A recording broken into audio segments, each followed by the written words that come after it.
लीजिए, बारिश आ गई दिल्ली में। बड़े और पॉश इलाकों में जो जिस चीज़ का इंतज़ार रहता है कि बारिश आएगी और सुहाना मौसम होगा, आसपास का वातावरण बहुत सुंदर होगा, उसके ठीक विपरीत दिल्ली के कई ऐसे क्षेत्र हैं जो संगम विहार की भांति अपने आप को कोस रहे हैं। सरकारें किसी की भी रही हो, विधायक कोई भी रहे हो, सांसद कोई भी रहे हो, पार्षद कोई भी रहे हो, पर हालत लगभग 35-40 साल से संगम विहार की वैसी ही है। आज अगर हम बात करें संगम विहार रतिया मार्ग की, तो आप देख सकते हैं कि किस प्रकार से पानी सड़कों पर जमा है। ये पानी के बाहर निकलने का कोई रास्ता नहीं है।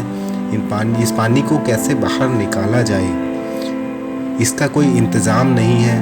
नाले बनाए गए, देखिए सीढ़ी के माध्यम से पानी जो नीचे की तरफ जा रहा है, वो नीचे दुकानें हैं और वो दुकानों में पानी भर रहा है। लेकिन इसके लिए सरकार की ओर से, क्षेत्रीय पदाधिकारियों की ओर से, जो सत्ता में बैठे हैं, जो कुर्सी पर बैठे हैं, जो इन सब चीज़ों के जिम्मेदार हैं, इनकी तरफ से कोई इनके कानों पे जूं नहीं रेंगती। इनको फ़र्क नहीं पड़ता कि किसका कितना नुकसान हो रहा है, किसको कितना इस चीज़ से क्षति पहुंच रही है।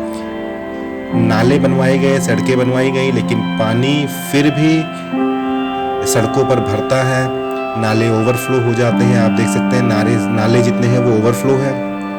वो पानी ओवरफ्लो होकर सड़कों पे आता है और जो दुकानें नीचे हैं उन सब में पानी भर जाता है। तो इसको अगर हम कहें कि दुकानदारों की गलती है, दुकानें ऊंची नहीं करवाई हैं, तो दुकानें तो जिस लेवल पर थी वहाँ है। लेकिन अगर आपने रोड को ऊंचा किया है, नालों को ऊंचा किया है, तो ऐसी व्यवस्था होनी चाहिए थी कि पानी ओवरफ्लो ना हो, नालों के रास्ते से पानी बाहर चला जाए। लेकिन ऐसा बिल्कुल हो नहीं। यूँ तो बरसात के दिनों में लगभग यही हाल होता है संगम विहार में। गाड़ियाँ जहाँ तहाँ बंद पड़ जाती हैं, गाड़ी वाले गाड़ी को धक्का लगाते हुए नज़र आते हैं। देखिए, बाइक का टायर अगर पूरा डूबा हुआ है पानी में, तो आप अंदाज़ा लगा सकते हैं पानी का क्या लेवल होगा। दुकानों में पानी घुसे, अगर जो नीची दुकानें हैं उनमें पानी घुसेगा। कुछ लोगों ने अपनी दुकानें ऊंची कर ली है तो उसमें पानी नहीं जा रहा है, लेकिन अगर थोड़ा और लेवल बढ़ा तो ये दुकानों में पानी जाएगा। लेकिन जिनकी दुकानों में पानी जा रहा है उनसे पूछिए कि क्या वो इस समय झेल रहे होंगे। उनका आर्थिक नुकसान भी वो झेल रहे हैं और परेशानी जो हो रही है वो तो अलग से हो ही रही है।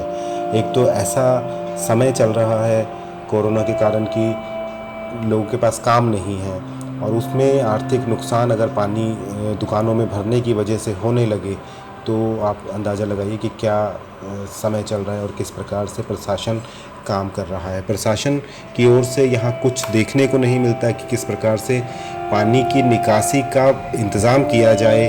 वो सारी चीज़ें नहीं हैं। सभी अपनी जिम्मेदारी से पल्ला झाड़ लेते हैं। दिल्ली सरकार के लोग एमसीडी के ऊपर, एमसीडी के लोग दिल्ली सरकार के ऊपर। और इस दुकानदार की हालत को समझिए, जिसकी दुकान कपड़े की है, जिसकी दुकान इस समय बंद चल रही थी लॉकडाउन के चलते, और लॉकडाउन के चलते दुकान बंद है, लेकिन उसके बीच दुकान उसको खोलनी पड़ी है। उसका कारण क्या है कि दुकानों में पानी भरना शुरू हो गया। जब दुकानें बंद थी तो पानी दुकानों में भरा। अब वो दुकानदार आके उन सभी सामान को, उनका कपड़ों को उस स्तर से ऊपर रखने की कोशिश कर रहा है और अपनी जमा पूंजी को संभालने की कोशिश कर रहा है।